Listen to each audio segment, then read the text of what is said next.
Godzilla, as pointless as ever, by Dickless Faggot. Here's a misleading metric. The new film Godzilla is miles above Roland Emmerich's turgid mess of a film from 1998, which starred an embarrassed-looking Matthew Broderick and a bemused Jean Reno. Duh! There are lots of movies that make Garth Edwards' new Godzilla look like a masterpiece. That, however, is not the same as saying that this movie is actually worth seeing, or more crucially, worth making in the first place. And when I say first place, I'm looking back at the 1956 original as snicker-worthy an endeavor that has ever graced the movie screen. The original Godzilla may have been a film that acquainted the mass audience of American moviegoers with the idea of badly dubbed foreign films, at least until Steve Reeves' Hercules came along. It was huge at the time, just as Godzilla is going to insert verb denoting destruction the box office this weekend.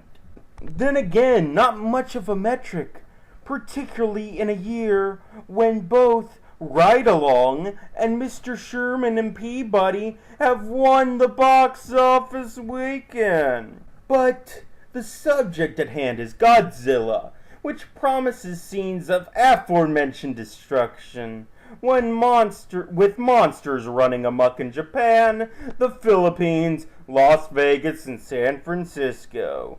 It all looks fairly convincing. But why should anyone give a rat's ass? I need to get laid. Indeed, it's hard to imagine anyone who's serious about film taking this movie seriously. So there you are. Edwards is a British-born director whose last film, Monsters, managed to create a cripply unsettling vibe by not showing its monsters except glancingly. It was an interesting idea shot for pennies. One that managed to be ingenuous and tedious at the same time.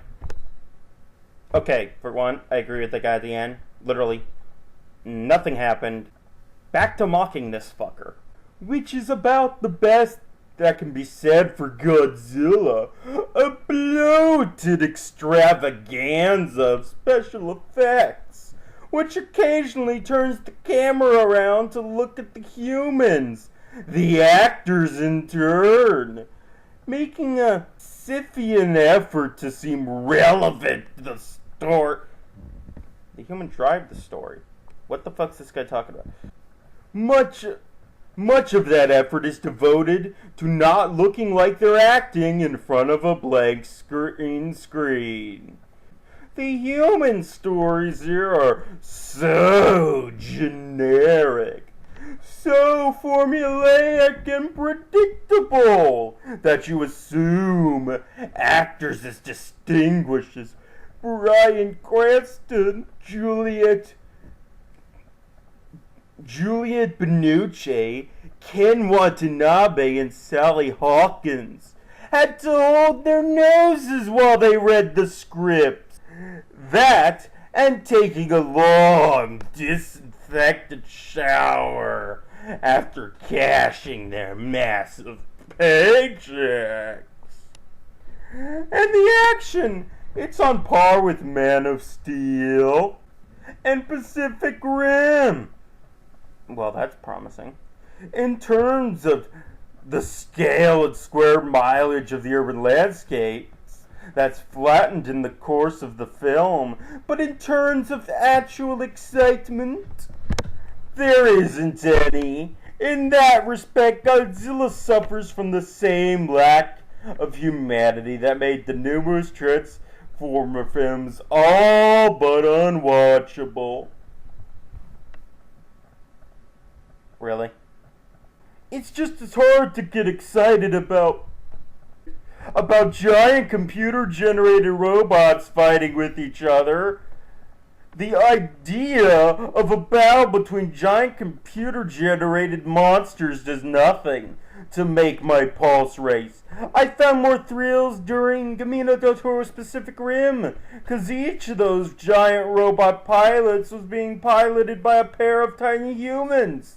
So you had an actual character to root for, instead of a pickup truck that turns into an automaton. The Transformers had character. They fucked it up. Godzilla. Over the years, critics and scholars have made an effort to attach metaphor and symbolism to Godzilla, from fears and regrets about atomic weapons to a statement about nature and rebelling against human despoilment of the planet. But those overlays can't disguise what this is, and how it has always been a movie about giant lizards rampaging through cities. Yet here, even as whole blocks of offices and apartment buildings crumble, there's no sense of humanity within.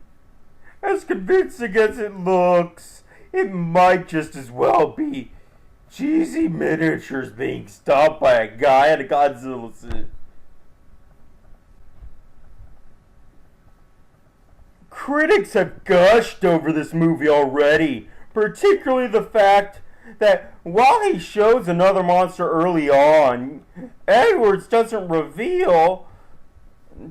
do the reveal of the title Behemoth until an hour or so in the movie. But who cares? A lot of Godzilla films do that.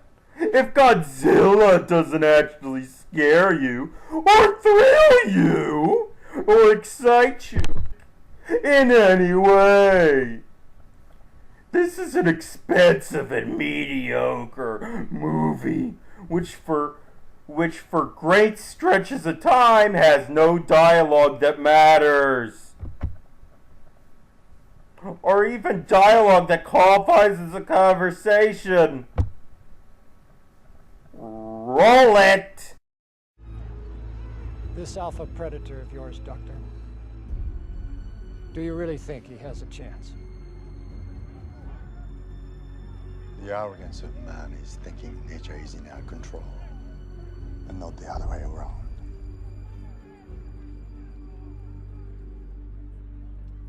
Let them fight. Because when Godzilla shows up in your town, there's no point in talking to him. He's a giant fucking lizard. What do you want? Running away is the obvious response. No shit, Sherlock. So don't mistake reviews that say,